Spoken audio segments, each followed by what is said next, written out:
Okay. ನನ್ನ ಹೆಸರು ಅರುಣ. ನಾನೊಬ್ಬ ಅಮಲ್ ರೋಗಿ. ದೇವರ ದಯೆ, ಗುಂಪಿನ ಸಹಾಯ, ಹಿರಿಯ ಬಂಧುಗಳ ಅನುಭವ, ಬಲ ಭರವಸೆ ಹಾಗೂ 12 ಹೆಜ್ಜೆಗಳು ಈ ಕಾರ್ಯಕ್ರಮ. ಕುಡಿಯುವಂತ ಯಾವ ಯೋಚನೆ ಇಲ್ಲ ಸ್ನೇಹಿತರೆ. ಸೊ ಮೊದಲಿಗೆ ಗುಂಪಿನಲ್ಲಿ ಕ್ಷಮೆ ಕೇಳ್ತೀನಿ, ಯಾಕಂದ್ರೆ ಒಂದು 10 ನಿಮಿಷ ಲೇಟ್ ಆಯ್ತು. ನನ್ನ ಮಗನ ಫೋನ್ ಇತ್ತು, ಹಿಂಗಾಗಿ ಅಲ್ಲಿ ಕಾಲ್ ಮಾತಾಡಿ ಬರ್ಬೇಕಾದ್ರೆ ಸ್ವಲ್ಪ ಲೇಟ್ ಆಯ್ತು. ಓಕೆ, ಏನ್ಯಾವು. ಸೊ ನಾವು 61ನೇ ಪೇಜ್ನಲ್ಲಿ ಇದ್ವಿ ಸ್ನೇಹಿತರೆ. 6ನೇ ಹೆಜ್ಜೆ 61ನೇ ಪೇಜ್ನಲ್ಲಿ ಇದ್ವಿ.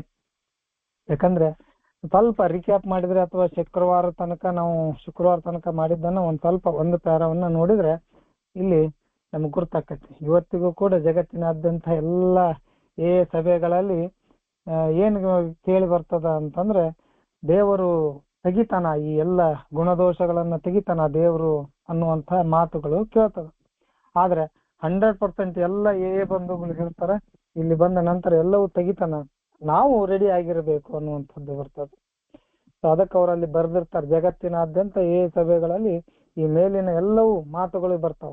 ಏನಪ್ಪಾ ಅಂತಂದ್ರೆ, ಸಂಪೂರ್ಣವಾಗಿ ಅಮಲಿನತ್ತ ಇದ್ದಂತ ಸೆಳೆತ ಮಾಯವಾಗಿಬಿಡ್ತು ಕಂಪ್ಲೀಟ್ ಆಗಿ. ಇಲ್ಲಿ ಬಂದ ನಂತರ ನಮಗೂ ಕೂಡ ಆಗಿದೆ. ಅಮಲು ಇವತ್ತು ಅದ್ರ ಬೇಕು ಅಂತ ಅನ್ಸಂಗೇ ಇಲ್ಲ. ಅದರ ಸೆಳೆತನೂ ಬರೋದಿಲ್ಲ, ಅದರ ವಿಚಾರ ಕೂಡ ಕೆಲವೊಮ್ಮೆ ಬರುದಿಲ್ಲ. ಯಾವ ಬಾರ್ ಅಂಗಡಿ ಮುಂದೆ ಹೋದ್ರೂ ಕೂಡ ನಮ್ಗೆ ಆ ವಿಚಾರ ಬರುದಿಲ್ಲ. ಸೊ ಜಗತ್ತಿನಾದ್ಯಂತ ಬಂಧುಗಳು ಹೇಳುವಂತ ಮಾತಿದು. ನಾವು ಯಾವ ವಿನಾಶಕಾರಿ ಯಾವುದಕ್ಕೂ ಜಗ್ಗದ ಒಂದು ಹಿಡಿತದಿಂದ ನಾವು ಒಳಗೆ ಸಿಕ್ಕಾಕೊಂಡಿದ್ವಿ, ಅದೆಲ್ಲವನ್ನ ಆ ಬಂಧನದಿಂದ ಇವತ್ತು ನಾವು ಬಿಡುಗಡೆ ಹೊಂದಿದೀವಿ ಸ್ನೇಹಿತರೆ. ಪ್ರತಿಯೊಬ್ಬರು ಬಿಡುಗಡೆ ಹೊಂದಿದ್ವಿ. ಅದನ್ನ ನೋಡ್ತೀವಿ, ಎಲ್ಲರೂ ನೋಡ್ತೀವಿ. ಅಂದಲ್ಲೇ ಇಲ್ಲಿ ಕುಂತು ಮಾತಾಡ್ತೀವಿ, ಇಲ್ಲಾಂದ್ರೆ ಎಲ್ಲಿ ಆಗ್ತದೆ. ಹಿಂಗಾಗಿ ನಮ್ಮ ಜೀವನದಿಂದ ದೇವರು ನಮ್ಮ ಅಮಲಿನ ಹುಚ್ಚನ್ನ ಸಂಪೂರ್ಣವಾಗಿ ತೆಗಿಲಿಕ್ಕೆ ಅವ್ನು ರೆಡಿ ಇದ್ದಾಗ ನಾವು ರೆಡಿ ಆಗ್ಬೇಕು. ನಾವು ರೆಡಿ ಯಾವಾಗ ಆಗ್ತೀವಿ ಅವಾಗ ದೇವ್ರು 100% ತೆಗಿತಾನ ಅನ್ನುವಂಥ ಮಾತನ್ನ ನಾವು ಮೊನ್ನೆ ತನಕ ನೋಡಿದ್ವಿ. ಸೊ ಇವತ್ತ ಮುಂದಿನದನ್ನ ನಾವು ಮುಂದುವರ್ಸ್ಕೊಂಡು ಹೋಗೋಣ. ನಾನು ಕೂಡ ಇಲ್ಲಿ ಸ್ಕ್ರೀನ್ ಶೇರ್ ಮಾಡ್ತೀನಿ. ಸೊ 61ನೇ ಪೇಜ್ನಿಂದ ನಮ್ಮ ಪ್ರಶಾಂತ ಧಾಮದ ಸ್ನೇಹಿತರಿದ್ದಾರೆ, ಅವರು ಕೂಡ ಇದನ್ನ ಓದ್ತಾರೆ. ಸೊ ನಾವು ಆಲಿಸೋಣ ಸ್ನೇಹಿತರೆ. ಅದಾದ ನಂತರ ಒಂದಿಷ್ಟು ವಿವರಣೆಗಳನ್ನ ನೋಡ್ತಾ ಹೋಗೋಣ. ನನ್ನನ್ನ ಸ್ವಲ್ಪ ಹಿಂದ್ಗಡೆಯಿಂದ ಮ್ಯೂಟ್ ಮಾಡಿ sir please.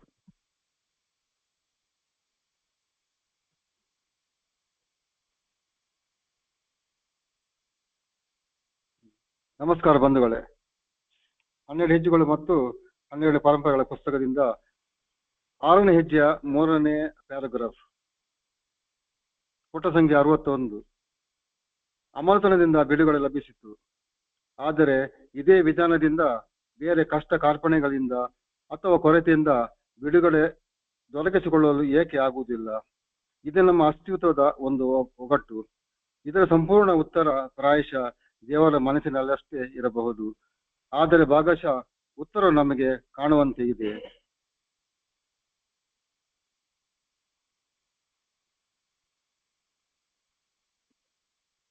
Okay, thank you sir. So ಅಮಲತನದಿಂದ ಇಲ್ಲಿ ಬಂದ ನಂತರ ಅಮಲತನದಿಂದ ನಮಗೆ ಬಿಡುಗಡೆ ಸಿಗ್ತದೆ. ಅಮಲತನದಿಂದನೇ ಬಿಡುಗಡೆ ಸಿಗಬೇಕಾದ್ರೆ ಬೇರೆ ಬೇರೆ ನನ್ನ ಬದುಕಲ್ಲಿ ಕಷ್ಟಪಣೆಗಳದಾವು, ಏನೇನು ತೊಂದರೆಗಳದಾವು, ಏನೇನು ದೋಷಗಳದಾವು, ಅವುಗಳನ್ನ ಒಂದೇ ನಿಮಿಷ ಸ್ನೇಹಿತರೆ.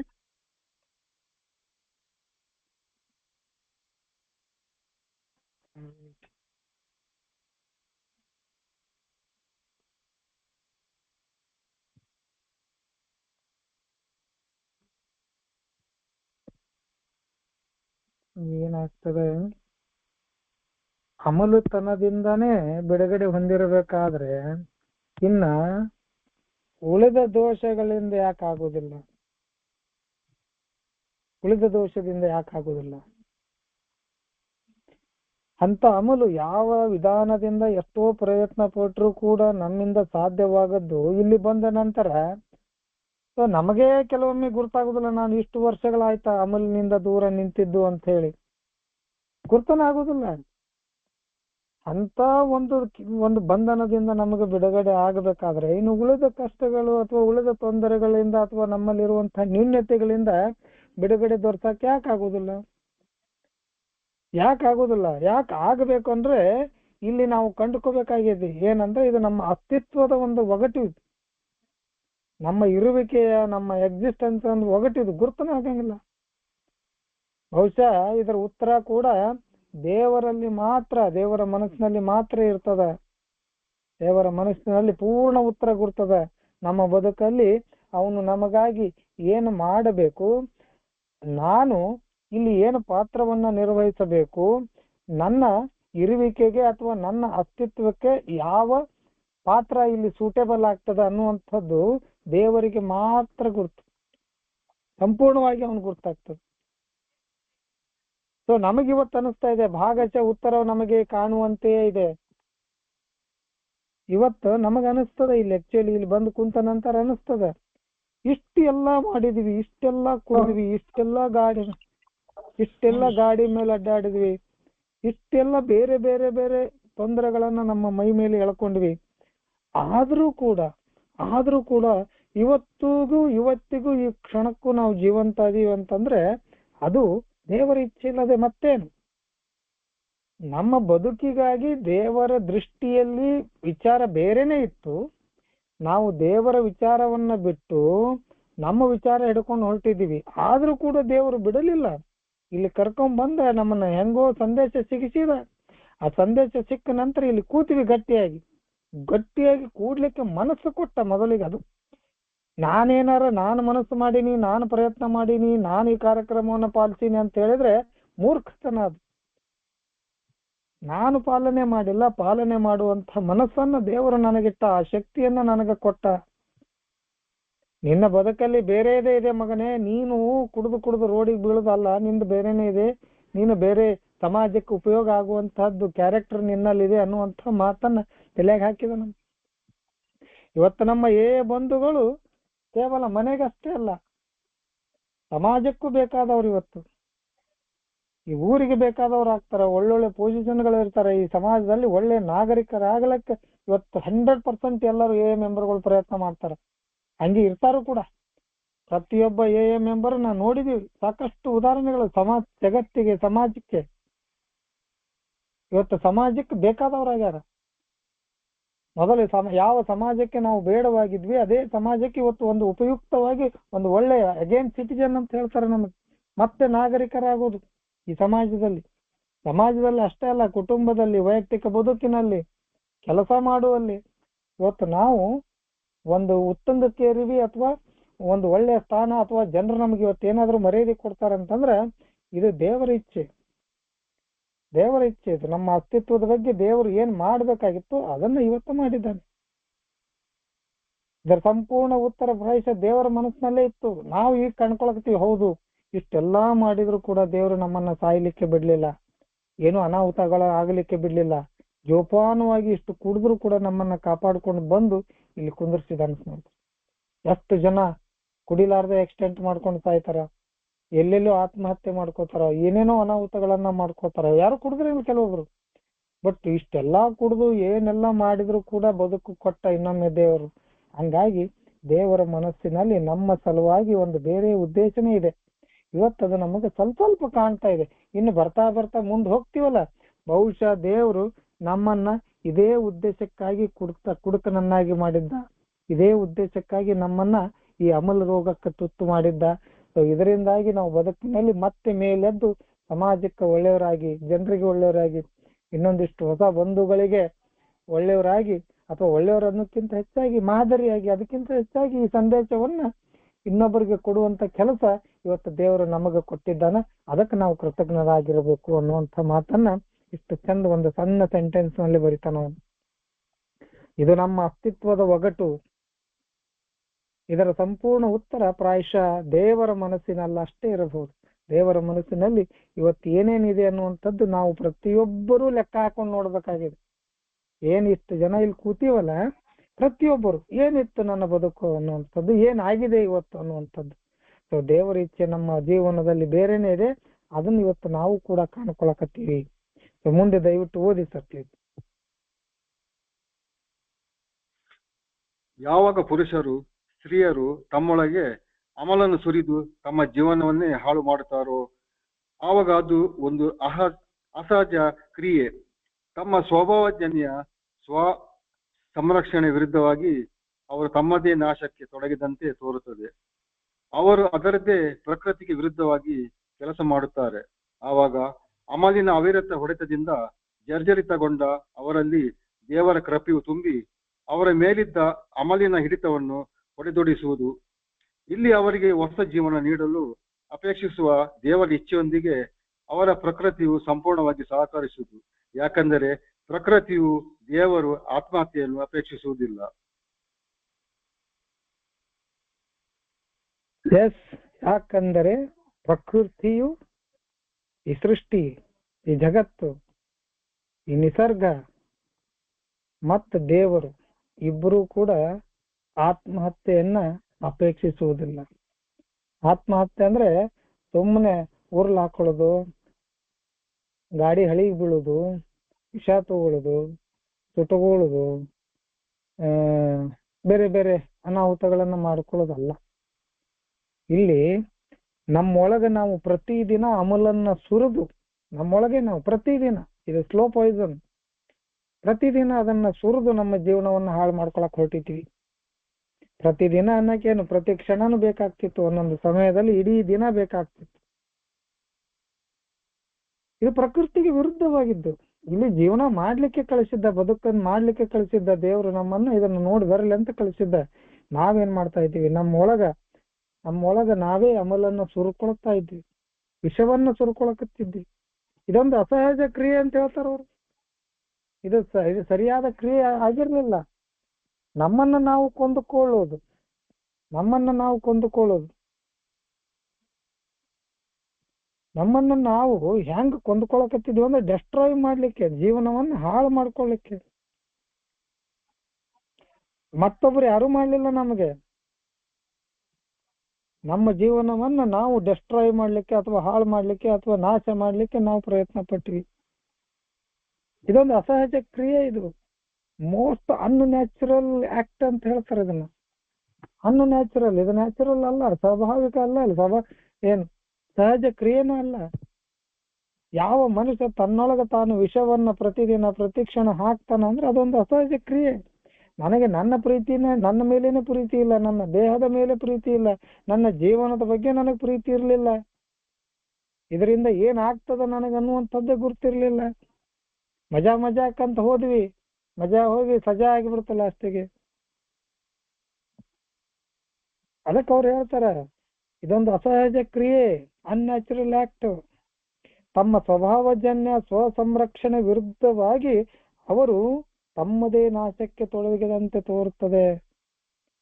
ಪ್ರತಿಯೊಬ್ಬ ಮನುಷ್ಯ ತನ್ನನ್ನು ತಾನು ಸಂರಕ್ಷಣೆ ಮಾಡಿಕೊಳ್ಳಿಕ್ಕೆ ಭಗವಂತ ಎಲ್ಲವನ್ನ ಕೊಟ್ಟಾನೋ ಇಲ್ಲ ನಮಗೆ. ಸುಮ್ಮನೆ ನೋಡ್ರಿ, ಯಾವ್ದಾರ ಹಾವು ನೋಡ್ರಿ ಪಟಕ್ಕನ ಜಿಗದ್ ಓಡಕ್ಕಿರಿ. ಜಿಗಿ ಅಂತ ಯಾರು ಹೇಳಿದ್ದು? ಕಾಲಿಗೆ ಯಾರು ಜಿಗಿ ಅಂತ ಹೇಳಿದ್ರು? ಸುಮ್ಮನೆ ಇಲ್ಲಿ ಕೂತೀನಿ, ಒಂದು ಹುಳ ಬಂದು ಕೂತು, ಒಂದು ಸೊಳ್ಳೆ ಬಂದು ಕೂತ ಪಟ್ ಅಂತ ಹೊಡಿತೀನಿ. ಇದನ್ನ ಯಾರು ಹೇಳಿಕೊಟ್ರು?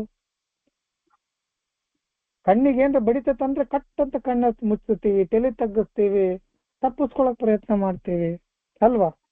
ಇದು ಸ್ವಭಾವಜನ್ಯ ಸಂರಕ್ಷಣೆ, ಇದು ಸೆಲ್ಫ್ ಪ್ರೊಟೆಕ್ಷನ್, ಸೆಲ್ಫ್ ಪ್ರಿಸರ್ವೇಶನ್ ಅಂತ ಹೇಳ್ತಾರ. ನಮಗೆ ಭಗವಂತ ಆ ಎಲ್ಲವನ್ನ ಕೊಟ್ಟಾನ. ನಮ್ದೇ ಆದಂತ ನಮ್ಮ ಒಳಗೆ ಸ್ವಭಾವ ಅದು ಸಹಜವಾಗಿ ಬಂದ್ಬಿಡ್ತದೆ. ಯಾರ ಪಡ್ ಅಂತ ಹೊಡ್ಯಾಕ್ ಬಂದ್ರೆ ಹೆಂಗ್ ಸರ್ಕೋತೀವಿ ನೋಡ್ರಿ, ಯಾರು ಹೇಳಿಕೊಟ್ಟಿರ್ತಾರ ಅದು ಆಟೋಮೆಟಿಕ್. ಅದೆಲ್ಲವೂ ಸ್ವಭಾವಜನ್ಯ ಅಂತ ಹೇಳ್ತಾರೆ. ಅವೆಲ್ಲವೂ ಆಟೋಮೆಟಿಕ್ ಆಗಿ ದೇವರು ನಮಗೆ ಸಂರಕ್ಷಣೆ ಕೊಟ್ಟಿರ್ತಾನೆ ಮಾಡ್ಕೊಳ್ಳಿಕ್ಕೆ. ಬಟ್ ನಾವೇನ್ ಮಾಡ್ತೀವಿ? ಅದ್ರ ವಿರುದ್ಧ ನಮ್ಮನ್ನ ನಾವು ನಾಶ ಮಾಡ್ಕೊಳಕ್ ಹೊಂಟಿದ್ವಿ. ಮತ್ತೊಬ್ಬರು ನಾಶ ಮಾಡಕ್ ಹೊಂಟಿದ್ದಿಲ್ಲ, ನಮ್ಮನ್ನ ನಾವು ನಾಶ ಮಾಡ್ಕೊಳ್ಳೋದು. ಅವ್ರು ಪ್ರಕೃತಿಗೆ ವಿರುದ್ಧವಾದ ಕೆಲಸ ಮಾಡಕತ್ತಿದ್ದೀವಿ ನಾವು. ಪ್ರಕೃತಿಗೆ ವಿರುದ್ಧವಾದ ಕೆಲಸ. They work against their own deepest instinct ಅಂತ ಬರೀತಾರೆ.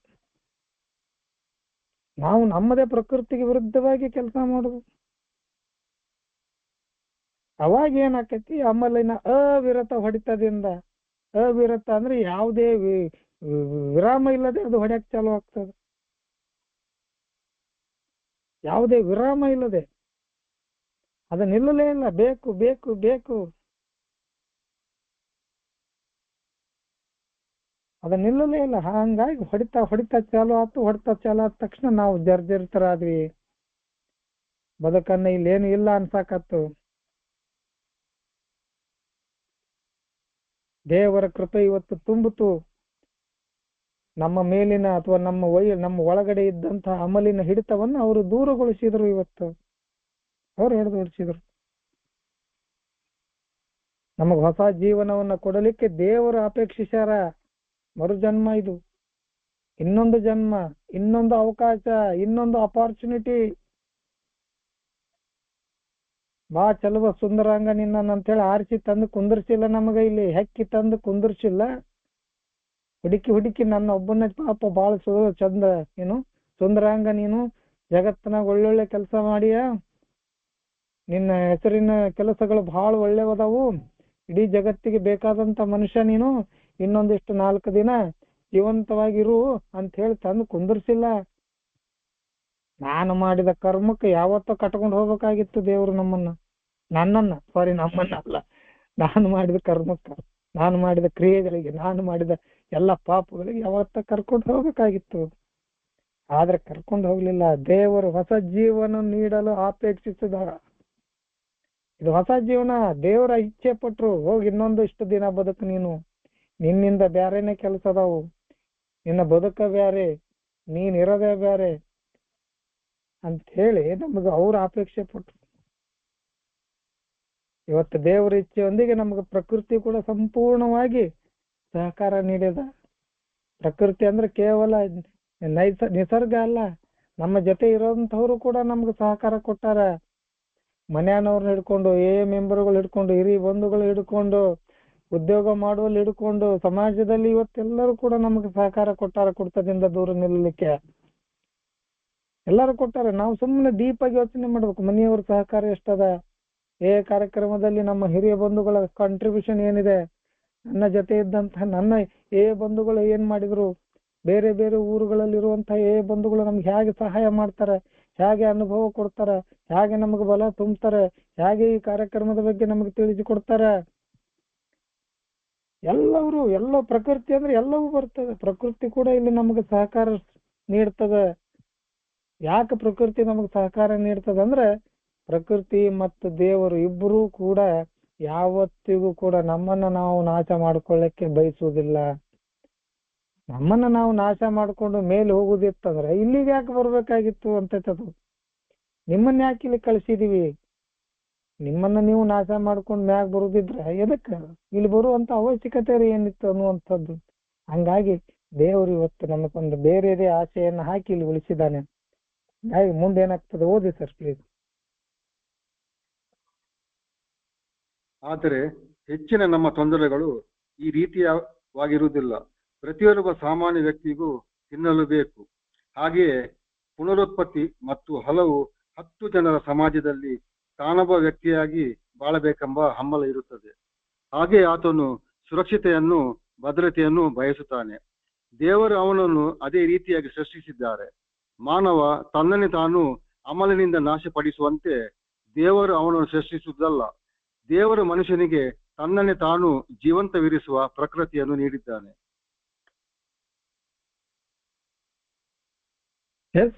ದೇವರು ಮನುಷ್ಯನಿಗೆ ತನ್ನನ್ನೇ ತಾನು ಜೀವಂತವಿರಿಸುವ ಪ್ರಕೃತಿಯನ್ನು ನೀಡಿದ್ದಾನೆ. ಅದಾಗೆ he did give man instinct to help him to stay alive. ನನ್ನನ್ನು ನಾನು ಪ್ರೊಟೆಕ್ಷನ್ ಮಾಡ್ಕೊಳ್ಳಿಕ್ಕೆ, ನನ್ನನ್ನು ನಾನು ಉಳಿಸಿಕೊಳ್ಳಿಕ್ಕೆ, ನನ್ನನ್ನು ನಾನು ಜೀವಂತ ಇರಲಿಕ್ಕೆ ದೇವರು ಎಲ್ಲವನ್ನ ಕೊಟ್ಟಿದ್ದಾನೆ ನಮಗೆ. ಆಗ ಹೇಳಿದ್ವಲ್ಲ, ಯಾರು ಹೊಡ್ಯಾಕ್ ಬಂದ್ರೆ ಕೈ ಹೆಂಗ್ ಅಡ್ಡ ಬರ್ತದ, ತಪ್ಪಿಸ್ಕೊಳಕ್ ಹೆಂಗ್ ಬರ್ತದ, ಅವೆಲ್ಲ ಇನ್ಸ್ಟಿಂಕ್ಟ್ಗಳು ಆಟೋಮೆಟಿಕ್ ಆಗಿ ಬರ್ತದೆ. ಆಟೋಮೆಟಿಕ್ ಆಗಿ ದೇವರು ಇಲ್ಲಿ ಎಲ್ಲವನ್ನ ಕೊಟ್ಟಾನ. ಅದರ ಜೊತೆಗೆ ಒಂದಿಷ್ಟು ಹಂಬಲಗಳನ್ನ, ಒಂದಿಷ್ಟು ಆಸೆಗಳನ್ನ ಇಟ್ಟಾನ. ಎಲ್ಲರೂ ಇದೇ ರೀತಿ ತೊಂದರೆ ಅನುಭವಿಸುವುದಿಲ್ಲ. ಪ್ರತಿಯೊಬ್ಬರಿಗೂ ಇಲ್ಲಿ ಬೇಕು, ತಿನ್ನಾಕ್ ಬೇಕು, ಉಣ್ಣಾಕ್ ಬೇಕು, ಇರಾಕ್ ಬೇಕು, ಮನಿ ಬೇಕು, ಮಠ ಬೇಕು, ಬಟ್ಟೆ ಬೇಕು, ಸ್ಟೇಟಸ್ ಸಮಾಜದಲ್ಲಿ ಒಂದು ಅಂತಸ್ತು ಬೇಕು. ಅದ್ರ ಜೊತೆಗೆ ಪುನರುತ್ಪತ್ತಿ ಅಂದ್ರೆ ಈ ಏನಂತೀವಿ ನಾವು, ಲೈಂಗಿಕ ಶಕ್ತಿ ಬೇಕು. ಪುನರುತ್ಪತ್ತಿ, ರೀಪ್ರೊಡಕ್ಟಿವ್ ಶಕ್ತಿ ಅಂತ ಹೇಳ್ತೀವಿ ನಾವು, ಅದೆಲ್ಲವೂ ಬೇಕು, ಇಲ್ಲ ಅಂತ ಹೇಳಂಗಿಲ್ಲ. ಅದ್ರ ಜೊತೆಗೆ ಏನು ಕೊಡ್ತಾನ ಅನ್ನುವಂಥದ್ದು ನಾವು ನೋಡ್ಕೊಂಡಿವಿ, ಎಲ್ಲವೂ ನೋಡ್ಕೊಂಡಿವಿ. ಇವತ್ತು ನಮಗೊಂದಷ್ಟು ಸಮಾಜದಲ್ಲಿ ಒಳ್ಳೆ ವ್ಯಕ್ತಿಯಾಗಿರ್ಬೇಕು, ಬೆಳಿಬೇಕು, ನಾನು ಮತ್ತೊಬ್ಬರ ಹಾಗೆ ಜೀವನ ಮಾಡಬೇಕು, ಶ್ರೀಮಂತನ ಆಗ್ಬೇಕು, ಒಳ್ಳೆ ಬಟ್ಟೆ ಹಾಕೋಬೇಕು, ಒಳ್ಳೆ ಮರ್ಯಾದೆ ಕಳ್ಕೋಬೇಕು, ಮರ್ಯಾದೆ ಗಳಿಸ್ಕೋಬೇಕು, ಅದರ ಜೊತೆಗೆ ಈ ಸಮಾಜದಲ್ಲಿ ನನ್ನನ್ನು ಗುರುತಿಸಬೇಕು, ನಾನು ಒಂದಿಷ್ಟು ಒಳ್ಳೆ ಕೆಲಸ ಮಾಡಬೇಕು. ಇವೆಲ್ಲವೂ ನಮ್ಮಲ್ಲಿ ಇದ್ದು ಒಳ್ಳೆ ವ್ಯಕ್ತಿಯಾಗಿ ಬಾಳ್ಬೇಕಂತ ಹೇಳಿ ನಮ್ಮಲ್ಲೂ ಇದ್ದು, ನಮಗೂ ಕೂಡ ಒಂದಿಷ್ಟು ಸುರಕ್ಷತೆ ಬೇಕು, ಭದ್ರತೆ ಬೇಕು, ಆರ್ಥಿಕವಾಗಿರ್ಲಿ, ಸಾಮಾಜಿಕವಾಗಿರ್ಲಿ, ದೈಹಿಕವಾಗಿರ್ಲಿ, ಮಾನಸಿಕವಾಗಿ ಎಲ್ಲ ಭದ್ರತೆಗಳು ಬೇಕು. ಇದು ಬೇಕು ಅನ್ನುವಂಥದ್ದು ಆಸೆ ಕೂಡ ದೇವರಿಟ್ಟಾನೆ. ದೇವರು ಅವನನ್ನು ಅದೇ ರೀತಿಯಾಗಿ ಸೃಷ್ಟಿಸಿದ್ದಾರೆ.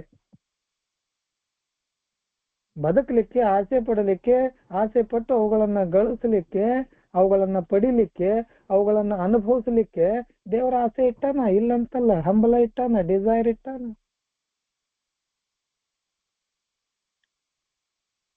ನಮಗೂ ಕೂಡ ಅದಾವು. ತಿನ್ಲಿಕ್ಕೆ, ರೀಪ್ರೊಡ್ಯೂಸ್ ಮಾಡ್ಲಿಕ್ಕೆ, ಸಮಾಜದಲ್ಲಿ ನಾನು ಕೂಡ ಒಂದಿಷ್ಟು ಒಳ್ಳೆ ಹೆಸರನ್ನ ಮಾಡ್ಲಿಕ್ಕೆ, ನಂದು ಕೂಡ ಒಂದಿಷ್ಟು ಅಧಿಕಾರ ಇರ್ಲಿಕ್ಕೆ, ಕೆಲಸ ಮಾಡ್ಲಿಕ್ಕೆ, ಜನರಿಗೆ ಒಳ್ಳೆ ಮಾಡ್ಲಿಕ್ಕೆ ಎಲ್ಲ ಕೂಡ ಅದಾವು. ದೇವರು ನಮಗೆ ಅದೇ ರೀತಿಯಾಗಿ ಹುಟ್ಟಾನ, ಈ ಆಸೆಗಳನ್ನು ತುಂಬೆ ಕಳಿಸ್ಯಾನ. ಆದ್ರೆ ನನ್ನನ್ನು ನಾನು ಈ ಅಮಲಿನಿಂದ ನಾಶ ಪಡಿಸುವಂಗ ದೇವರೇನು ಸೃಷ್ಟಿ ಮಾಡಿಲ್ಲ. ನನಗೇನು ಇಲ್ಲಿ ಕಳಿಸಿ ಕುಡ್ದು ಕುಡ್ದು ಕುಡ್ದು ರೋಡಿಗೆ ಬಿದ್ದಿ ಬಾ ಅಂತ ಹೇಳಿ ಕಳಿಸಿಲ್ಲ. ನಾವೇನು ಹುಟ್ಟಿದ ತಕ್ಷಣ ಬಾಟ್ಲಿ ಹಿಡ್ಕೊಂಡ ಬಂದಿಲ್ಲ ಈ ಜಗತ್ತಿಗೆ. ನಾವು ಹಾಲು ಕುಡ್ದ ದೊಡ್ಡವರಾಗಿವಿ. ನಡು ಬಂದಾಗ ಎಷ್ಟಿತ್ತು ಅಷ್ಟೇ ಇದ್ದಿದ್ರೆ ಏನಾಗ್ತಿರ್ಲಿಲ್ಲ. ಇದು ಬರ್ತಾ ಬರ್ತಾ ಬರ್ತಾ ಬರ್ತಾ ಹೆಚ್ಚಾಕೊಂತ ಹೋತು. ಅದಕ್ಕೆ ಅವ್ರು ಹೇಳ್ತಾರ, ಮಾನವ ತನ್ನನ್ನೇ ತಾನು ಅಮಲಿನಿಂದ ನಾಶಪಡಿಸುವಂತೆ ದೇವರು ಅವನನ್ನು ಸೃಷ್ಟಿಸಿಲ್ಲ. ಬರೀತಾರ ಅವರು, he did not design man to destroy himself by alcohol. ಮನುಷ್ಯ ತನ್ನನ್ನ ತಾನು ಈ ಆಲ್ಕೋಹಾಲಿನಿಂದ, ಈ ಸರಾಯಿಯಿಂದ ನಾಶ ಪಡ್ಕೊಳ್ಳಿ ಅಂತೇಳಿ ದೇವರು ಸೃಷ್ಟಿ ಮಾಡಿಲ್ಲ ನಮ್ಮನ್ನ. ದೇವರು ಮನುಷ್ಯನಿಗೆ ತನ್ನನ್ನು ತಾನು ಜೀವಂತವಿರಿಸುವ ಪ್ರಕೃತಿಯನ್ನು ನೀಡುತ್ತಾನೆ. ನಮ್ ಕೈಯಲ್ಲಿ ಇದೆ, ಕೊಟ್ಟಾನ ನಮಗ. ನಾವ್ ಹೆಂಗ್ ಬದುಕಬೇಕು, ಹೆಂಗ್ ಇರಬೇಕು ಈ ಜಗತ್ತಿನಲ್ಲಿ ಅನ್ನುವಂಥದ್ದು ಕೊಟ್ಟಾನ.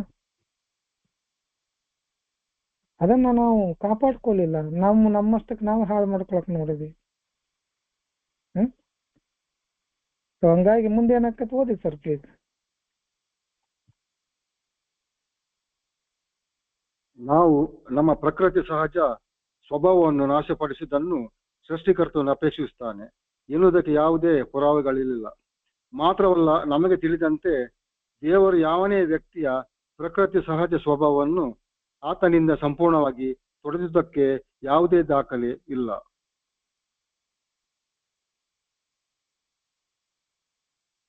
It is no wear evident ಅಂತ ಬರೀತಾರ. ಯಾವುದೇ ಒಂದು ಎವಿಡೆಂಟ್ ಇಲ್ಲ, ಯಾವುದೇ ಒಂದು ಸಾಕ್ಷಿ ಇಲ್ಲ, ಯಾವುದೇ ಒಂದು ಪುರಾವೆ ಇಲ್ಲ. ಏನಂತಂದ್ರೆ ಪ್ರಕೃತಿ ಸಹಜ ಸ್ವಭಾವವನ್ನ ನಾಶಪಡಿಸುವುದನ್ನ ಸೃಷ್ಟಿಕರ್ತನು ಅಪೇಕ್ಷಿಸ್ತಾನ ಅನ್ನುವಂಥದ್ದಕ್ಕೆ ಯಾವುದೇ ಕೂಡ ಪುರಾವೆ ಇಲ್ಲ, ಸಾಕ್ಷಿ ಇಲ್ಲ. ಪ್ರಕೃತಿ ಸಹಜ ಸ್ವಭಾವದನ್ನ at least in this life ಅಂತ ಹೇಳ್ತಾರೆ ಅವರಲ್ಲಿ, that our creator expect us fully to eliminate our instinctual drives. ಈ ಶಬ್ದಗಳನ್ನ ವಿವರಿಸಲಿಕ್ಕೆ ಕೆಲವೊಮ್ಮೆ ಕಷ್ಟ ಆಗ್ತದೆ ಸ್ನೇಹಿತರೆ.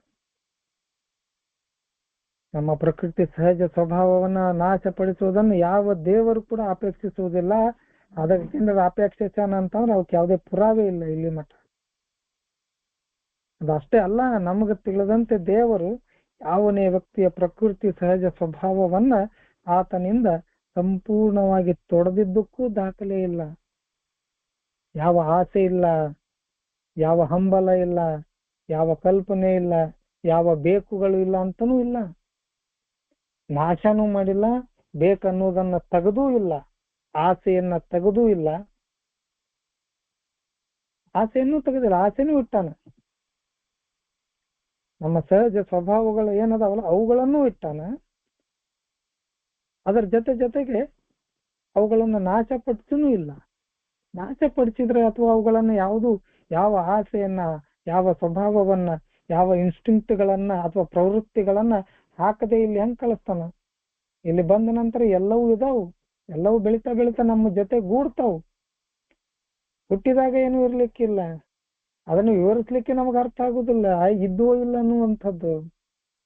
ಒಮ್ಮೆ ಅನ್ಸುತ್ತೆ, ಸಣ್ಣ ಕೂಸುಗಳನ್ನು ನೋಡಿದಾಗ ಅನಿಸ್ತದ, ಒಂದೇನಾರು ಕೊಟ್ಟು ಕಸ್ಕೊಂಡ್ವಿ ಅಂದ್ರೆ ಹೊಳ್ಳಿ ಹಠ ಮಾಡಕ್ ಚಾಲು ಮಾಡ್ತದ, ಕಸ್ಕೊಳಕ್ ನೋಡ್ತದ, ಅದನ್ನ ಪಡಿಲಿಕ್ಕೆ ಪ್ರಯತ್ನ ಮಾಡ್ತದ.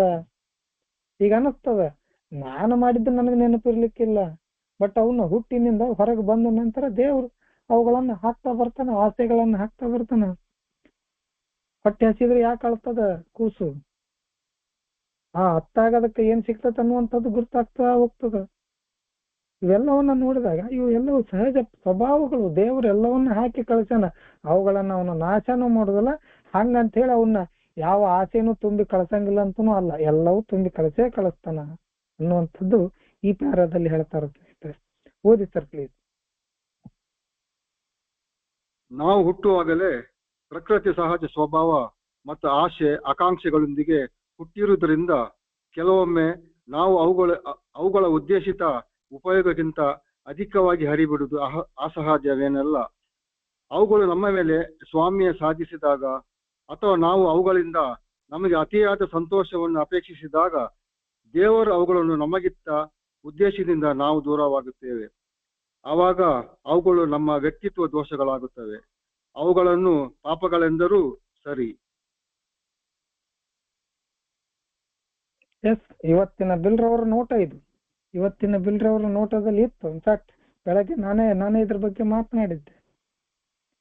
ಹುಟ್ಟುವಾಗಲೇ ನಮ್ಮ ಜೊತೆ ನಮ್ಮಲ್ಲಿ ಸಾಕಷ್ಟು ಆಸೆ ಆಕಾಂಕ್ಷೆಗಳು ಅದಾವು, ಇಲ್ಲ ಅಂತಲ್ಲ. ಪ್ರಕೃತಿ ಸಹಜ ಇವು, ಬೇಕೇ ಬೇಕು. ಆಸೆಗಳಿಲ್ಲದೆ ಬದುಕಂಗಿಲ್ಲ, ನಿರೀಕ್ಷೆಗಳಿಲ್ಲದೆ ಬದುಕೋದಿಲ್ಲ, ಆಕಾಂಕ್ಷೆಗಳಿಲ್ಲದೆ ಬದುಕುವುದಿಲ್ಲ. ಬೇಕು, ಎಲ್ಲವೂ ಬೇಕಂತ ಹೇಳ್ತಾರ ಅವ್ರು, ಇಲ್ಲ ಅಂತ ಹೇಳಂಗಿಲ್ಲ. ಅವು ನಮ್ಮ ಜೊತೆ ಹುಟ್ಟ್ಯಾವು, ನಾವು ಜೊತೆ ಅದಾವು. ಕೆಲವೊಮ್ಮೆ ನಮ್ಗೆ ಎಷ್ಟು ಬೇಕು ಅದಕ್ಕಿಂತ ಹೆಚ್ಚಿಗೆ ಆಸೆ ಪಡುವೇನು ಅಸಹಜ ಅಲ್ಲ, ಇದೊಂದು ಅನ್ಯಾಚುರಲ್ ಅಲ್ಲ. ಆಸೆ ಪಡ್ತಾನ ಮನುಷ್ಯ, ತಪ್ಪೇನಲ್ಲ ಅಂತಾರವ್ರು. ಆಸೆ ಪಡ್ಲಿ, ತಪ್ಪೇನಲ್ಲ. ಆಮೇಲೆ ಆಶ್ಚರ್ಯನೂ ಅಲ್ಲ. ಇವುಗಳನ್ನ ಹೆಚ್ಚಿಗೆ ನಾವು ಯೂಸ್ ಮಾಡಕ್ ಹೋಗ್ತೀವಲ್ಲ. ಈಗ ಅದೇ ಅಮಲನ್ನ ಒಂದ್ ಸ್ವಲ್ಪ ಆರಾಮಾಗಿ 190 ಕ್ವಾರ್ಟರ್ ಕುಡ್ದು ಆರಾಮಾಗಿ ಊಟ ಮಾಡ್ಕೊಂಡು ಹೆಂಡ್ರು ಮಕ್ಳು, ಮನಿ ಮಠ, ಸಂಸಾರ, ನೌಕರಿ ಪಾಕ್ರಿ, ಮಕ್ಳು ಮರಿ ಅನ್ಕೊಂಡು ಆರಾಮಾಗಿದ್ದವ್ರು ಎಷ್ಟು ಜನ ಅದಾರ? ನನ್ನ ಜೊತೆ ಕುಡ್ದವ್ರು ಇವತ್ತಿಗೂ ಕುಡಿತಾರೆ, ಆರಾಮಾಗಿ ಅದಾರ. ಅವ್ರು ಯಾವತ್ತೂ ಇವುಗಳನ್ನ ಹರಿಬಿಡಲಿಲ್ಲ. ಎಷ್ಟು ಬೇಕು ಅಷ್ಟೇ ಮಾಡಿದ್ರು ಹೊರತಾಗಿ ಹೆಚ್ಚು ಮಾಡ್ತಾ ಹೋಗ್ಲಿಲ್ಲ. ಬಟ್ ನಾವು ಅಂದಲ್ಲ, ಹೆಚ್ಚಿಗೆ ಮಾಡಿದ್ವಿ. ಯಾವಾಗ ಅವು ನಮ್ಮ ಮೇಲೆ ಪ್ರಭುತ್ವ ಸಾಧಿಸಿದ್ವು ಅಥವಾ ಸಾಮ್ಯವನ್ನು ಸಾಧಿಸಿದ್ವು, ನಮ್ಮನ್ನ ಹಿಡಿತಕ್ಕೆ ತಗೊಂಡು ಅಥವಾ ನಮ್ಮನ್ನ ಕಂಟ್ರೋಲ್ ಮಾಡ್ಲಿಕ್ಕೆ ತಗೊಂಡು ನೋಡ್ರಿ, ಅವಾಗ ಕಷ್ಟಗಳು ಚಾಲು ಆಯ್ತು. ಯಾವಾಗ ಚಾಲು ಆಯ್ತು? ನಮ್ಮನ್ನ ಟೋಟಲ್ ಆಗಿ ಕಂಟ್ರೋಲ್ ತಗೊಂಡು ಅದರಿಂದ ಹೊರಗೆ ಬರಕ್ಕಾಗ್ಲಿಲ್ಲ. ಒಮ್ಮೊಮ್ಮೆ ನಾವು ಅದರಿಂದ ಅತಿಯಾದ ಸಂತೋಷವನ್ನು ಪಡಿಲಿಕ್ಕೆ ನಿರೀಕ್ಷೆ ಮಾಡ್ತಿದ್ವಿ. ಅತಿಯಾದ ಸಂತೋಷವನ್ನು ಪಡುವುದು, ಅತಿಯಾದದನ್ನು ಅಪೇಕ್ಷಿಸುವುದು, ಎಷ್ಟು ಬೇಕು ಅದಕ್ಕಿಂತ ಹೆಚ್ಚಿಗೆ ಅಪೇಕ್ಷಿಸುವುದು. ಯಾವಾಗ ನಾವು ಇವುಗಳನ್ನ ಮಾಡಕ್ ಚಾಲು ಆತು, ದೇವರು ಅವುಗಳನ್ನ ನಮಗಿತ್ತ ಉದ್ದೇಶದಿಂದ ನಾವು ದೂರ ಆಗಕತ್ತೀವಿ. ದೇವರು ಯಾವ ಉದ್ದೇಶಕ್ಕಾಗಿ ನಮಗೆಲ್ಲ ಇವೆಲ್ಲವನ್ನ ಕೊಟ್ಟಿದ್ದ, ಈ ಎಲ್ಲ ಇನ್ಸ್ಟಿಂಕ್ಟ್ಗಳನ್ನ ಅಥವಾ ಈ ಎಲ್ಲ ಪ್ರವೃತ್ತಿಗಳನ್ನ ಕೊಟ್ಟಿದ್ದ, ನಾವು ಯಾವುದಕ್ಕೆ ಯಾವ ರೀತಿ ಉಪಯೋಗ ಮಾಡ್ಕೊಳಕತ್ತೀವಿ, ಎಲ್ಲಿ ಹೆಚ್ಚಿನದಾಗಿ ಅದನ್ನು ಉಪಯೋಗ ಮಾಡಕತ್ತೀವಿ, ಎಲ್ಲಿ ಅತಿಯಾಗಿ ಅವುಗಳನ್ನ ಉಪಯೋಗ ಮಾಡಕತ್ತೀವಿ, ಎಲ್ಲಿ ಅತಿಯಾಗಿ ಅದರ ಮೇಲೆ ಡಿಪೆಂಡ್ ಆಗಕತ್ತೀವಿ, ಅವಾಗ ದೇವರು ನಮ್ಗೆ ಯಾವ ಉದ್ದೇಶದಿಂದ ಇವುಗಳನ್ನ ಕೊಟ್ಟಿದ್ದ ಇಲ್ಲಿ, ಆ ಉದ್ದೇಶಗಳಿಂದ ನಾವು ದೂರ ಹೋಗಕ್ ಚಾಲು. ಒಂದು ಒಳ್ಳೆ ಉದ್ದೇಶಕ್ಕೆ ಇವೆಲ್ಲವನ್ನ ಕೊಟ್ಟಿದ್ದ ದೇವರು.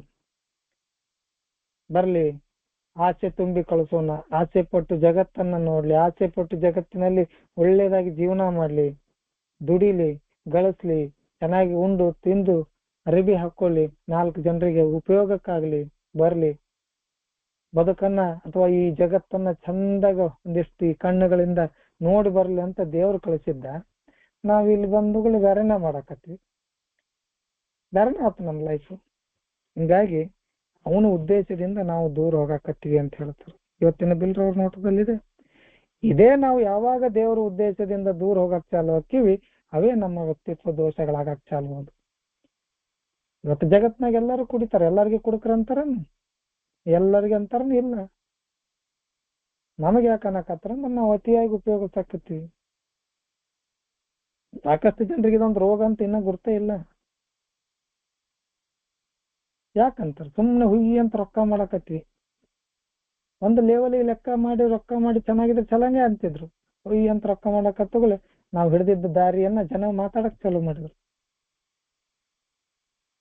ನಮ್ಮ ವೈಯಕ್ತಿಕ ಸಂಬಂಧಗಳನ್ನು ಹಂಗೆ ದೇವರು ಒಂದು ಕೊಟ್ಟಿದ್ದ, ಅದನ್ನ ಬಿಟ್ಟು ಇನ್ನೊಂದು ಹಾಕಬೇಕಂತ ಹೊಂಟಿವಿ. ಜನ ಏನ್ ಮಾತಾಡ್ಕೊಂಡ್ರು? ದೇವರು ನಮಗೆ ಕೊಟ್ಟಂತ ಉದ್ದೇಶದಿಂದ ಅವ ಏನು ನಾರ್ಮಲ್ ಆಗಿ ಎದಕ್ಕೆ ಇವು ಎಲ್ಲವನ್ನ ಕೊಟ್ಟಿದ್ದ, ಈ ಪ್ರವೃತ್ತಿಗಳನ್ನ, ಆ ಉದ್ದೇಶದಿಂದ ನಾವು ದೂರ ಹೊಂಟಿವಿ. ಅವಾಗ ಇವು ನಮ್ಮ ವ್ಯಕ್ತಿತ್ವ ದೋಷಗಳಾಗಿ ಪರಿಣಮಿಸಿದ್ವು. ಬರೇ ವ್ಯಕ್ತಿತ್ವ ದೋಷಗಳ ಅನ್ಲಿಕ್ಕಿಂತ ಹೆಚ್ಚಾಗಿ ಪಾಪಗಳಂದ್ರೂ ಸರಿ ಅಂತ ಹೇಳಿದ್ರು. If you wish of our sins ಅಂತ ಹೇಳ್ತಾರ. That is the measure of our character defects, or if you wish of our sins. ಒಂದ್ ವೇಳೆ ನಾವು ಹ್ಞೂ ಅಂದ್ರೆ ನಮ್ಮಷ್ಟಕ್ಕೆ ನಾವು ಅಂದ್ರೆ ಅವು ಪಾಪಗಳಂತನೂ ನಾವು ಕರೀಬಹುದು, ಅಥವಾ ಇವು ನಮ್ಮ ದೋಷಗಳಾಗಿ ಮಾರ್ಪಡುವುದು. ಯಾವಾಗ ಇವು ಮಿತಿಮೀರಿ ಹೋದು ಅವಶ್ಯಕತೆಗಿಂತ ಜಾಸ್ತಿಯಾಗಿ ನಾವು ಉಪಯೋಗ ಮಾಡಕತ್ತೀವಿ ಎಲ್ಲ ಪ್ರವೃತ್ತಿಗಳನ್ನ, ಅಲ್ಲಿ ಅವು ನಮ್ಮ ವ್ಯಕ್ತಿತ್ವ ದೋಷಗಳಾದವು.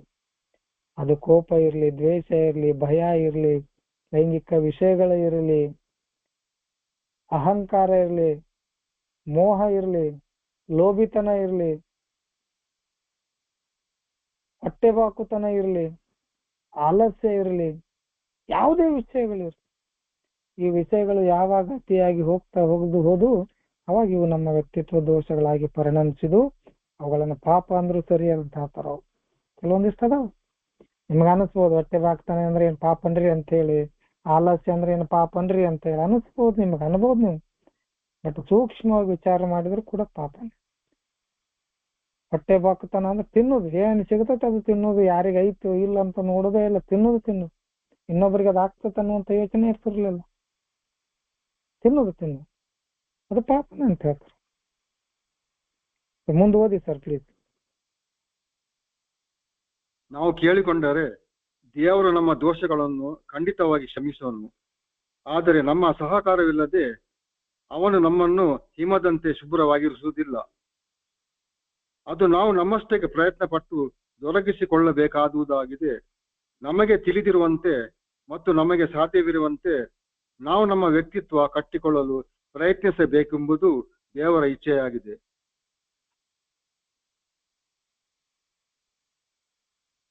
ಎಸ್, 100%. ನಾವು ಕೇಳಿಕೊಂಡ್ರೆ ಇವತ್ತು ನಮ್ಮ ದೋಷಗಳನ್ನು ದೇವರು ಖಂಡಿತವಾಗಿ ಕ್ಷಮಿಸ್ತಾನ.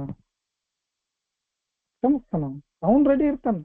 ಕೇಳಾಕ್ ನಾನು ರೆಡಿ ಇರೋದು. ಅದೇ ಹೇಳೋದು 6ನೇ ಹೆಜ್ಜೆ. ರೆಡಿ ನಾನ್ ಆಗ್ಬೇಕು. ಅವ ರೆಡಿ ಇರ್ತಾನೆ ಯಾವಾಗ್ಲೂ, ಭಗವಂತ ರೆಡಿ. ಯಾಕಂದ್ರೆ ಅವನಿಗೆ ನಿರ್ವ ಇಲ್ಲ. ಅವನೇ ಕರ್ಕೊಂಡ್ ಬಂದಿದ್ದ ನನ್ನ ಪೀಸ್, ಮಾಸ್ಟರ್ ಪೀಸ್. ನಾನು ಈ ಮಾಸ್ಟರ್ ಪೀಸ್ ಯಾರು ಕರ್ಕೊಂಡ್ ಬಂದಾರ? ಭಗವಂತ ಕರ್ಕೊಂಡ್ ಬಂದ. ಅವನೇ ಕರ್ಕೊಂಡ್ ಬಂದಿದ್ದು, ಅವನೇ ಮಾಡಿದ್ದಂತ. ನಾವು ಲಾಸ್ಟಿಗೆ ಅವನ ಮೇಲೆ ಹಾಕ್ಬೋದು, ಭಗವಂತನ ಮೇಲೆ ಹಾಕ್ತೀವಿ. ಹಿಂಗಾಗಿ ಹೇಳ್ತಾರ, ನಾವು ಕೇಳಿಕೊಂಡ್ರೆ ದೇವರು ನಮ್ಮ ದೋಷಗಳನ್ನ ಖಂಡಿತವಾಗಿ ಕ್ಷಮಿಸ್ತಾನ.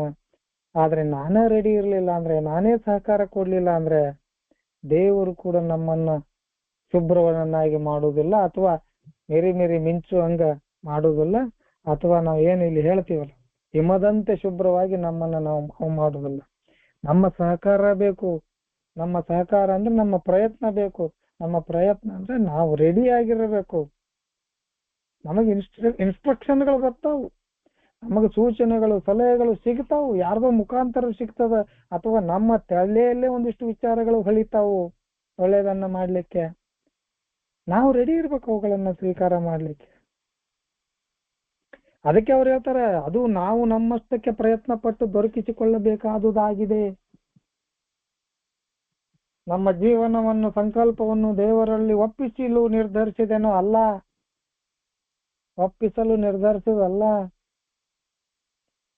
ಆತನೆಡೆಗೆ ನೋಡು, ಆತನೆಡೆಗೆ ನೋಡು, ಸಹಕಾರ ಕೊಟ್ಟು ಅವನ ಹತ್ರ ನೀನು ರೆಡಿಯಾಗಿ ನಿಲ್ಲು, ಅದಕ್ಕೆ ನೀನು ಕೂಡ ಪ್ರಯತ್ನ ಸ್ಟಾರ್ಟ್ ಮಾಡು ಅಂತ ಹೇಳ್ತಾರ ಅವ್ರು.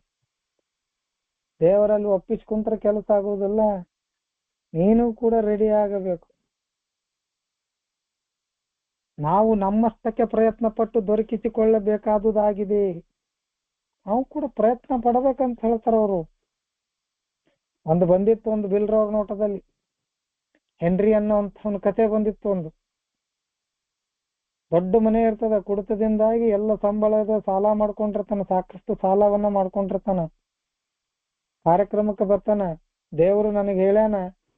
ಅವ್ರು ಹೇಳ್ತಾರೆ, ಯಾರೋ ಒಬ್ರು ಬಂದು ಹೇಳ್ತಾರ ಅವ್ರಿಗೆ, ಹೆನ್ರಿ ನೋಡು, ಇಷ್ಟು ದೊಡ್ಡ ಮನೆ ಇದೆ, ಸಾಕಷ್ಟು ಸಾಲ ಗಿಲ ಮಾಡಿ ಎಲ್ಲವನ್ನ ಕಳ್ಕೊಂಡಿಯ, ಇಷ್ಟು ದೊಡ್ಡ ಮನೆ ಇದೆ, ಒಂದು ಪಾರ್ಟ್ ಅನ್ನ ನೀನ್ ಇಟ್ಕೋ, ಒಂದು 3 ಪಾರ್ಟ್ ಅನ್ನ ಯಾರಿಗಾದ್ರೂ ಬಾಡಿಗೆ ಕೊಡು, ನಿನ್ಗೆ ಎಷ್ಟು ಸಂಬಳ ಬರ್ತಿತ್ತು ಅದ್ರ 3 ಪಟ್ಟಿನಷ್ಟು ಬಾಡಿಗೆ ಬರ್ತದ, ಆ ಬಾಡಿಗೆ ಒಳಗೆ ನೀನು ಜೀವನ ಮಾಡ್ಕೋಬಹುದು ಅಂತ ಹೇಳ್ತಾರ.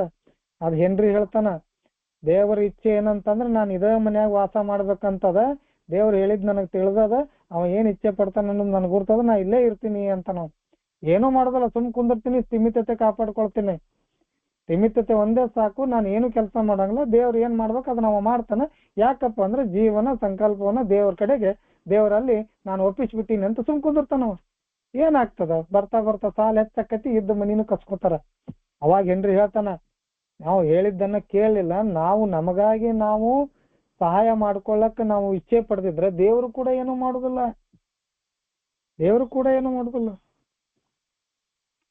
ನಾನೇ ಪ್ರಯತ್ನ ಪಡೋದಿಲ್ಲ, ನಾನೇ ಕಲ್ಲುಗಟ್ಟೆ ಸುಮ್ನೆ ಇಲ್ಲಿ ಕುಂದಿರ್ತೀನಿ ಅಂದ್ರೆ ಇಲ್ಲಿ ಏನ್ ಆಗುದಿಲ್ಲ. ಇಲ್ಲಿ ಪ್ರಯತ್ನ ಬೇಕು, ಈ ಕಾರ್ಯಕ್ರಮದಲ್ಲಿ ಪ್ರಯತ್ನಗಳು ಆಗಬೇಕು.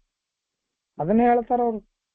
ಅವನು ಮಾತು ಕೇಳಿ ಯಾರೋ ಒಬ್ರು ಇನ್ಸ್ಟ್ರಕ್ಷನ್ ಕೊಟ್ಟಿದ್ರು, ದೇವರಾಗಿ ಬಂದು ಅವ್ರಿಗೆ ಇನ್ಸ್ಟ್ರಕ್ಷನ್ ಕೊಟ್ಟಿದ್ರು, ನೋಡು ಇಷ್ಟು ದೊಡ್ಡ ಮನೆ ಇದೆ, 3 ಪಾತ್ರ ಮಾಡಿ 3 ಭಾಗ ಮಾಡಿ, 3 ಭಾಗ ಆ ಕಡೆ ಕೊಡು, ನೀವು ಒಂದ್ ಮನೆಯಾಗ ಇರು ಅಂತಂದ್ರೆ ನಿಂದೆಲ್ಲ ನಡೀತೈತೆ ಅಂತ ಹೇಳಿದ್ರು. ಅದು ಯಾರು ಹೇಳಿದ್ದು? ದೇವರೇ ಇಳಿಸಿರ್ತಾನ ಅಲ್ವ?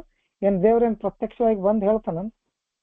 ಶಂಖ ಚಕ್ರ ಗದಾ ಹಿಡ್ಕೊಂಡ್, ಚಂದ್ರಮನ್ ಹಿಡ್ಕೊಂಡ್ ನೀನ್ ಹಿಂಗ್ ಮಾಡಂತ ಹೇಳಂಗಿಲ್ಲ, ಯಾರ್ದೋ ಮುಖಾಂತರ ಹೇಳಿಸ್ತಾನ. ನಾವು ರೆಡಿ ಇರ್ಬೇಕು ಅವುಗಳನ್ನ ತಗೊಳ್ಳಿಕ್ಕೆ. ನಮ್ಮಲ್ಲಿ ಒಂದು ಸೆನ್ಸ್ ಬೇಕಾಗ್ತದೆ, ಅದನ್ನ ನಾವು ಪ್ರಯತ್ನ ಮಾಡ್ಬೇಕು. ಈ ಕತೆ ಬಗ್ಗೆ ಒಂದಿಷ್ಟು ಬೇರೆ ಬೇರೆ ವಿಷಯಗಳು ಬಂದಿದ್ದು, ಅದಕ್ಕೆ ಈ ಕತೆ ನೆನಪಾತ್. ಅದು ಬಿಲ್ರವ್ರ ನೋಟದಲ್ಲಿದೆ, ಹೆನ್ರಿ ಕತೆ.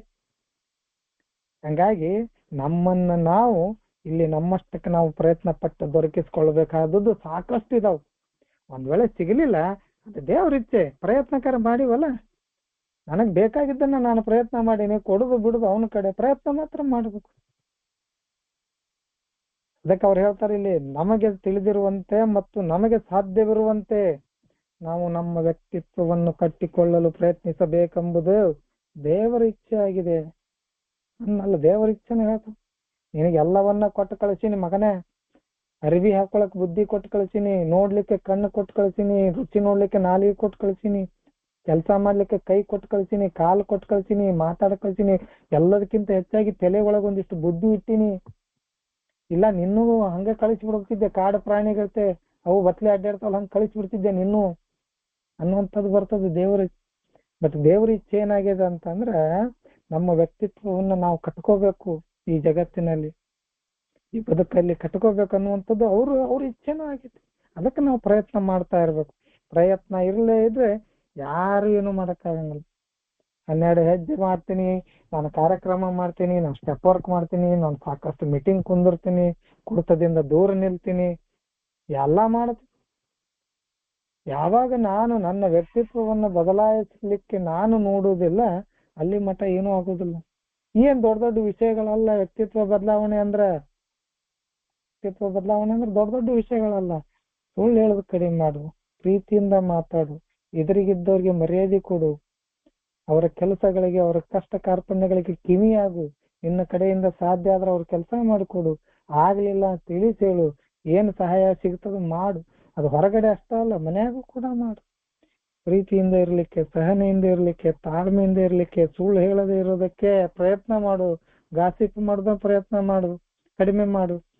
ಮತ್ತೊಬ್ಬರ ಬಗ್ಗೆ ಮಾತನಾಡೋದು ಕಡಿಮೆ ಮಾಡು, ಮತ್ತೊಬ್ಬರ ಬಗ್ಗೆ ದ್ವೇಷ ಕಡಿಮೆ ಮಾಡು. ಏನ್ ದೊಡ್ಡ ವಿಷಯ ಐತಿ ಇದ್ರೊಳಗ? ವ್ಯಕ್ತಿತ್ವ ನಿರ್ಮಾಣ ಅಂದ್ರೆ ಇದರಿಂದ ಆಗ್ತಾವು. ಪ್ರೀತಿಯ ಮಾತುಗಳಿಂದ ಆಗ್ತದೆ, ವಿನಯತೆಯಿಂದ ಆಗ್ತದೆ, ವಿನಮ್ರತೆಯಿಂದ ಆಗ್ತದೆ. ಎಷ್ಟು ಕಲ್ತ್ರೆ ಏನು, ಎಷ್ಟು ಮಾರ್ಕ್ಸ್ ತಗೊಂಡ್ರೆ ಏನು, ಎಷ್ಟು ರ್ಯಾಂಕ್ ಬಂದ್ರೆ ಏನು, ಎಷ್ಟು ದೊಡ್ಡ ಹುದ್ದೆಯಲ್ಲಿದ್ರೆ ಏನು, ಒಂದು ವಿನಯತೆ ಇರ್ಲಿಲ್ಲ, ಒಂದು ಹ್ಯುಮಿಲಿಟಿ ಇರ್ಲಿಲ್ಲ ಅಂದ್ರೆ ಯಾವುದಕ್ಕೂ ಕೆಲಸ ಇಲ್ಲ. ಎಲ್ಲ ಇದ್ರೆ ಏನ್ ಸೊಕ್ಕಿನವ ಅದಾನ್ ಬಿಡ್ರಿ ಅಂತಾರ, ಯಾನೇ ಅದನ್ರಿ ಅದ್ರ ಸೊಕ್ಕಿನವ ಅದಾನ್ರಿ ಅಂತ. ಹಂಗ ಇಲ್ಲಿ ಅದಕ್ಕೆ ಹೇಳ್ತಾರ ಅವ್ರು, ನಮ್ಮ ಎಲ್ಲ ವ್ಯಕ್ತಿತ್ವವನ್ನ ಕಟ್ಟಿಕೊಳ್ಳಕ್ ನಾವು ಪ್ರಯತ್ನ ಮಾಡ್ಬೇಕು. ಯಾಕಂದ್ರೆ ನಮಗ ದೇವರ ಬುದ್ಧಿ ಅನ್ನುವಂತ ಶಕ್ತಿಯನ್ನು ಇಟ್ಟು ಈ ಜಗತ್ನಾಗ ಕಳ್ಸಂತ. ಅದಕ್ಕೆ ಹೇಳ್ತಾನ, ಮಕ್ಕಳೇ ನಿಮ್ ತಲೆಯಾಗ ಒಂದಿಷ್ಟು ಇಟ್ಟು ಕಳ್ಸಿನಿ, ಅದನ್ನ ಬಳಸ್ಕೊಂಡು ನೀವು ಬೆಳೀರಿ ಅಂತ ಹೇಳ್ತಾನ ದೇವ್ರು. ಹಿಂಗಾಗಿ ನಾವು ನಮ್ಮ ವ್ಯಕ್ತಿತ್ವವನ್ನ ನಾವು ಕಟ್ಟಿಕೊಳ್ಳಕ್ ಇವತ್ತು ಪ್ರಯತ್ನ ಮಾಡ್ಬೇಕು ಸ್ನೇಹಿತರೆ. ಆ ಪ್ರಯತ್ನ ನಿರಂತರವಾಗಿರಬೇಕು. ನಿರಂತರ ಇಲ್ಲ ಅಂದ್ರೆ ಕೆಲಸ ಆಗೋದಿಲ್ಲ. ಹಂಗಾಗಿ ಇನ್ನೊಂದು ಪ್ಯಾರ ಆಗ್ಬೋದು, ದಯವಿಟ್ಟು ಓದಿ ಸರ್ ನೋಡೋಣ. ಹಾಗಾಗಿ ದೇವರು ನಮ್ಮ ವ್ಯಕ್ತಿತ್ವ ದೋಷಗಳನ್ನು ನಿವಾರಿಸಲು ಸಂಪೂರ್ಣವಾಗಿ ತಯಾರಾದೆವು ಎನ್ನುವುದು. ನಾವು ಈ ಜೀವನ ಪರ್ಯಂತ ಅಭ್ಯಾಸಿಸಬೇಕಾದ ಹೆಜ್ಜೆಯ ಬಗ್ಗೆ ತಳೆಯಬೇಕಾದ ನಿಲುವನ್ನು ಎಯು ಈ ರೀತಿ ವ್ಯಕ್ತಪಡಿಸುತ್ತದೆ. ಇದರರ್ಥ ನಮ್ಮಿಂದ ಒಮ್ಮೆಲೆ ಎಲ್ಲಾ ವ್ಯಕ್ತಿತ್ವ ದೋಷಗಳು ನಿರ್ನಾಮವಾಗಿ ಹೋಗುತ್ತದೆವೆಂದು ಅಪೇಕ್ಷಿಸುವುದಿಲ್ಲ. ಬಹುಶಃ ಕೆಲವು ಹೋಗಬಹುದು, ಆದರೆ ಹೆಚ್ಚಿನ ವ್ಯಕ್ತಿತ್ವ ದೋಷಗಳು ಹೋಗಲು ನಾವು ಸಾವಧಾನ ಚಿತ್ತದಿಂದ ಪ್ರಯತ್ನಿಸುವುದು ಅವಶ್ಯಕ. ಸಂಪೂರ್ಣವಾಗಿ ತಯಾರಾದೆವು ಎನ್ನುವುದರ ಅರ್ಥ ನಾವು ನಮಗೆ ತಿಳಿದ ಮತ್ತು ಅಥವಾ ಕಲಿಯಲು ಸಾಧ್ಯವಾದ ಅತ್ಯುತ್ತಮವಾದುದರೆಡೆಗೆ ಉದ್ದೇಶಿಸುತ್ತವೆ ಎನ್ನುವುದು. ಎಸ್, ಹಂಗಂತ ಹೇಳಿ ಅವ್ರು ಬಹಳ ನಿಮಗ ದೊಡ್ಡ ಕಠಿಣವಾದ ಈ ಪರೀಕ್ಷೆಗಳನ್ನ ಇಲ್ಲಿ ಇಡುವುದಿಲ್ಲ, ಕಠಿಣವಾದದನ್ನ ಮಾಡುವಂತ ಹೇಳುವುದಿಲ್ಲ. ಈಗ ಹೇಳಿದ್ವಲ್ಲ, ಸಿಂಪಲ್ ಸಿಂಪಲ್ ಸಿಂಪಲ್ ಸಿಂಪಲ್, ಸಣ್ಣ ಸಣ್ಣ ಸಣ್ಣ ಸಣ್ಣ ವಿಚಾರಗಳು. ನಮ್ಮ ವ್ಯಕ್ತಿತ್ವ ದೋಷಗಳನ್ನು ನಿವಾರಿಸಲು ಸಂಪೂರ್ಣವಾಗಿ ಸಿದ್ಧರಾದಿವೆ ಅನ್ನೋದೇ ಒಂದು ದೊಡ್ಡ ವಿಷಯ. ಯಾಕಂತ ಹೇಳ್ತಾರಂದ್ರೆ, ಇದು ಜೀವನ ಪರ್ಯಂತ ಅಭ್ಯಸಿಸಬೇಕಾದ ಹೆಜ್ಜೆ. ಒಂದ ದಿನ ಮಾಡಿ ಕೂರ್ತೀವಿ ಅಂತ ಹೇಳ್ತಿರ್ತಾರೆ, ಸ್ಟೆಪ್ ವರ್ಕ್ ಮಾಡೀನ್ರಿ ನಾನು, ಅವಾಗ ಮಾಡೀನ್ರಿ ಸ್ಟೆಪ್ ವರ್ಕ್. ಸ್ಟೆಪ್ ವರ್ಕ್ ಮಾಡೋದಿರಂಗಿಲ್ಲ. ಸ್ಟೆಪ್ ಅನ್ನುವಂಥದ್ದು ಇಡೀ ಜೀವನದ ಭಾಗವಾಗಿರ್ಬೇಕು. ಇಲ್ಲಿ ಬರ್ಬಾರ, ನಾವು ಈ ಜೀವನ ಪರ್ಯಂತ ಅಭ್ಯಸಿಸಬೇಕಾದ ಹೆಜ್ಜೆಗಳಿವು. ಇಂಥ ಹೆಜ್ಜೆಗಳ ಬಗ್ಗೆ ನಮ್ಮ ನಿಲುವು ಏನಿರ್ಬೇಕು ಅಂತಂದ್ರೆ, ನಮ್ಮಲ್ಲಿ ಎಲ್ಲ ಹೋಗುದಿಲ್ಲ ಇವು. ನಮಗೂ ಗುರ್ತು, ನಿಮಗೂ ಗುರ್ತು.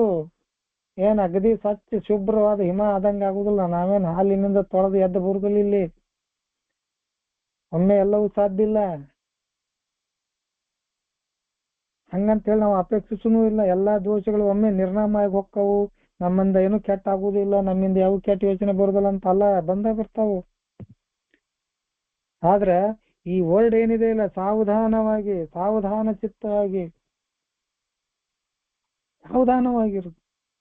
ಸುಳ್ಳು ಹೇಳ್ಬೇಕಾದ್ರೆ ಎಚ್ಚರಿಕೆ ಆಗಬೇಕು, ತಪ್ಪು ಮಾಡಕತ್ರ ಎಚ್ಚರಿಕೆ ಆಗಿರ್ಬೇಕು, ಇನ್ನೊಬ್ಬರದ್ದು ಕಣ್ಣು ಹಾಕ್ತಿವಿ ಅಂದ್ರೆ ಎಚ್ಚರ ಇರ್ಬೇಕು, ಮತ್ತೊಬ್ಬರಿಗೆ ಮೋಸ ಮಾಡ್ತೀವಿ ಅಂದ್ರೆ ಎಚ್ಚರ ಆಗಬೇಕು. ಇದನ್ನ ಹೇಳ್ತು ಸಾವಧಾನ ಚಿತ್ತ ಅಂತ ಹೇಳ್ತಾರೆ. ಏನೇ ಮಾಡ್ಬೇಕಾದ್ರೆ ಒಂದಿಷ್ಟು ಸಾವಧಾನದಿಂದ ಮಾಡ್ತೀವಿ. ಈಗ ಕಲಿಬೇಕದನ್ನ. ಮಾತನಾಡ್ಬೇಕಾದ್ರೂ ಸಾವಧಾನದಿಂದ ಮಾತಾಡ್ಬೇಕು. ಯಾರಿಗೇನ್ ಹರ್ಟ್ ಆಕೈತಿ, ಯಾರಿಗೇನ್ ನನ್ನಿಂದ ತೊಂದರೆ ಆಗ್ತದ, ಯಾರಿಗೆ ನನ್ನ ಮಾತಿನಿಂದ ನೋವು ಆಗ್ತದ, ಇವೆಲ್ಲವನ್ನೇ ಮಾತನಾಡುವ ಮೊದಲಿಗೆ ಯೋಚನೆ ಮಾಡ್ತೀವಿ. ಈಗ ಇದನ್ನ ಸಾವಧಾನ ಚಿತ್ತ ಅಂತ ಹೇಳ್ತಾರ. ಖಂಡಿತವಾಗಿ ಪ್ರಯತ್ನ ಮಾಡುವುದು ಹಾಗೆ ಆಗ್ತದಂತಲ್ಲ. ಸಾವಧಾನ ಚಿತ್ತದಿಂದ ನಾವು ಪ್ರಯತ್ನಿಸುವುದು ಅವಶ್ಯಕ, ಎಚ್ಚರದಿಂದ. ಮೊದಲು ಹಂಗ ವಿಚಾರ ಮಾಡ್ತಿರ್ಲಿಲ್ಲ, ಏನಾಕತ್ ನಡಿ. ಸಂಪೂರ್ಣವಾಗಿ ತಯಾರಾಗುದು ಅನ್ನುವಂಥದ್ದು ಅರ್ಥ ಏನಪ್ಪಾ ಅಂತಂದ್ರ, ನಮಗ್ ಎಷ್ಟು ಸಾಧ್ಯ ಆಗ್ತದ, ನಮಗ್ ಎಷ್ಟು ತಿಳ್ಕೊಳಕ್ಕೆ ಆಗ್ತದ, ಅಥವಾ ನಮ್ಮಿಂದ ಎಷ್ಟು ಕಲಿಯಾಕ ಸಾಧ್ಯ ಆಗ್ತದ, ಅಷ್ಟು ನಾವು ಉತ್ತಮದ ಕಡೆ ಅಥವಾ ಅತ್ಯುತ್ತಮದ ಕಡೆಗೆ ಹೋಗೋಕೆ ನಾವು ಪ್ರಯತ್ನ ಮಾಡುದು. ಸಂಪೂರ್ಣತೆ ಸಿಗ್ತದಂತ ಅಲ್ಲ, ಪರಿಪೂರ್ಣತೆ ಆಗ್ತದಂತ ಅಲ್ಲ, ಬಟ್ ಆ ಉದ್ದೇಶದ ಕಡೆಗೆ ನಮ್ಮ ಜೀವನ ಸಾಗಿಸುದು ಅನ್ನುವಂಥದ್ದು. ಇಡೀ ಜೀವನದಲ್ಲಿ ಅಳವಡಿಸಿಕೊಳ್ಳಬೇಕಾದಂತ ವಿಷಯಗಳಿವು. ಕಂಟಿನ್ಯೂಸ್ ಆಗಿ ಚಾಲು ಇರ್ತದೆ. ಕಂಟಿನ್ಯೂಸ್ ಆಗಿ ಈ ಬದುಕಲ್ಲಿ ಈ ಹೆಜ್ಜೆ ಆಗ್ತದ. ಸೊ ನಾನು ಇಲ್ಲಿ ನಿಲ್ಲಿಸ್ತೀನಿ ಸ್ನೇಹಿತರೆ.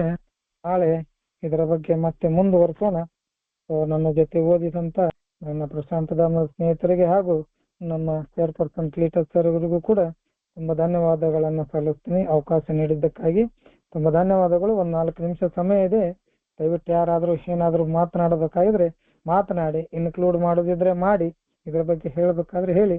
ಸೊ ಅವಕಾಶಕ್ಕಾಗಿ ಮತ್ತೊಮ್ಮೆ ನಮಗೆಲ್ಲರಿಗೂ ಧನ್ಯವಾದಗಳು ಸರ್. Thank you.